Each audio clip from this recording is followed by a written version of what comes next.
Hello lovers and welcome back to Travel Snacks. Oh, that was so cheesy. Welcome to the channel if this is your first time. And since you're already here, might as well hit that subscribe button. I realized that like 70% of the people watching this, not even subscribed, which is weird. Just hit the subscribe button. Today we're gonna talk about a way that you can go on your first 2-week travel in just 3 months. Everybody is out there telling me, oh, I wish I could travel. I wish I could go here and there and everywhere. And guess what? You can. Stick with me and you'll see at the end of this how you can travel within 3 months to pretty much anywhere that you'd like to go. Let's do this. When I tell people that I travel the world and I don't have a bajillion dollars saved up, they're like, oh, I wish, or they'll be like, oh my gosh, I'm so jealous. You can be jealous all you want, but what's the point of being jealous when you can have that too? You may not be able to travel all the time, but you can definitely set yourself up to have a nice 2-week travel with not that much effort. So let's do a little math. So before we jump in, this video is not for somebody that is already like really good with their money, frugal, tight, and really like on the bare bones basics and doesn't overspend. This video is for those of you lovely people that like to spend money frivolously, and you also at the same time say that you don't have money to travel. If that's you, I love you. But stick with me here because I want you to experience travel and I want you to be able to get out of the life that makes you feel like you can't. Okay, so what we're trying to get to is $1,500. You're gonna say, that's not a lot, that's not enough to travel, but you can. First thing you're gonna need is a flight. If you haven't checked it out already, get out of my face. If you haven't checked it out already, go to the video called 7 Cheap Ways to Get to Europe this summer and check that out because all the flights in that video are $650 and under. One of them is even $500 to Spain, of all places. That's amazing. So you can definitely get a ticket for under $650 round trip. And then when you're somewhere, like especially in Europe, you can get around to other places. But let's just go with $650. If you get it for less, then good for you because that's gonna be amazing. So that's your flight. Then you're gonna need lodging. I go with $50 per night times 14. That's gonna be $700. Okay, so now we are at $1,350. That leaves you with $150 to play with. Now, I'm not gonna include this in food because you're already spending money on food in your daily life. And you could eat for pretty cheap when you're out, especially if you go with appetizers and snacks, have one good meal a day. You don't have to eat 3 5-course meals every day when you're traveling, especially when you're on foot. You walk a lot and you don't really need to eat that much because you're gonna be roaming around and doing all these things. So I'm not gonna include the $150 in eating. The $150 can go for experiences. So you can do 3 experiences at $50 or 2 experiences at $75. There's a lot of experiences that you can try. So there can be a walking tour. There's sometimes a walking food tour, which is amazing because they include a lot of snacks along the way. So that's great. If you're staying somewhere that has public beaches, that's free. If you're staying somewhere that has museums, sometimes those are free.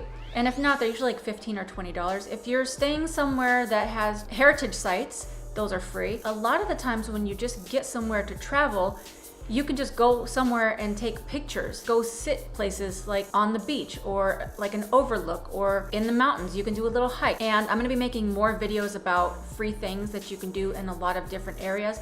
But just trust me on this, that there's a lot of things you can do for free. Just getting somewhere is half the battle. How are we gonna get $1,500? This is the place in the video where we keep it real. Today is a Friday and I do Starbucks Fridays for myself because I was having a pretty strong addiction to Starbucks every day. I would usually get a taller grande iced coffee and a bacon Gouda sandwich. That's $6.40 every day. If you add that up, let's just say $650 times 30 days, that's $195. Let's just say 200 because sometimes I would get extra things. A Starbucks addiction, $200 a month. That's just coffee, people. Just coffee. I know people talk about this all the time, but it's true. Starbucks has you. They're reeling you in. So what I've done is I've just gotten some basic coffee at home and some nice creamer, saves me a bunch of money, and then every Friday I treat myself. The next category is not something that I really relate to, but almost all of my friends, associates, and everybody else goes into this category. Those of you that like to drink, wine, beer, alcohol, I honestly don't know how you do it. That's so much money. So I went out to a bar or a club and they charge like $9 a shot, sometimes $15 for a cocktail. The beers are less, maybe like $5, $6, $7, depending on where you go.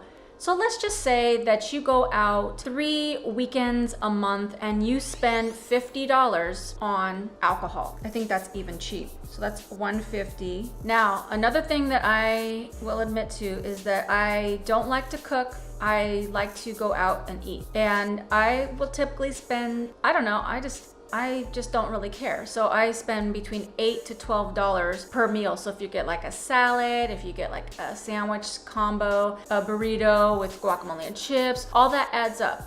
So let's just say that you were spending $10 a day. Actually, you know you're spending more than that. I know I have been guilty of spending probably $20 or more a day when I eat out. Let's just put that down. $10 a day, $300. Let's just stop right there because there's a bunch of other stuff that we all waste money on. We got $650. That's your flight in 1 month. And if you got a cheaper flight, then bonus. You do that for 1 month. Month number 2, you do the same thing, $650. Now you got most of your lodging taken care of. Month number 3, $650. Now you have the rest of your lodging and your experiences. This is so easy to do if you just buckle it down. $650 times 3. That's actually $1950. That's well beyond the $1,500 that we were trying to get in just 3 months. In 3 months, you'd have the money to book a trip to Europe, South America, Asia. Now, how we're gonna get $50 a day on lodging? Most likely not gonna be a hotel unless you go to Asia, but you can find some Airbnbs. It's not as easy in some areas, I will admit, but I'm a frugal traveler, so you definitely can do it. You may not have all the best amenities that you've ever wanted while you travel, but you are literally like in Italy, in France, in London, Brazil. You can definitely find an Airbnb for $50 per night. And especially if you don't care about like having the entire place, if you're okay with renting a room, a lot of those Airbnbs are nice where they have a private room and a private bathroom. Yes, you're in somebody's house or apartment, but a lot of times when they rent a private room and private bathroom, you don't really even see that person. So it still works out. And again, you're gonna be out touring and doing fun things all day. So mostly you're just gonna be there to sleep. And for me, that's fine. I usually rent an entire place because I work remotely. And so I like to have my own privacy. But if you're just going somewhere for 2 weeks, it's okay to get a place where you share. And if you don't want to share, that's fine. There's still a lot of Airbnbs that you can get the entire place, like a studio or a 1 bedroom. That's how you can get your lodging. And the experiences, Airbnb has experiences. You can just do a Google search for excursions, experiences, tours, and there's a lot of places that give you good deals. You can even get like a city pass and do a few deals for like $75 or something like that. There's so many different things that you can do, and I want to encourage you to buckle it down for a few months. You don't have to give up everything, but it might take you a little bit longer, maybe 4 months. You just have to scale back on the things that you know that you don't really need to be spending money on. And if you don't like to cook, there's a lot of things that you can do. You can get frozen meals, a big pack of spaghetti and spaghetti sauce, and make a big pot of spaghetti and eat that for like 3 days. Get a big thing of beans and tortillas and make a bunch of bean and cheese burritos.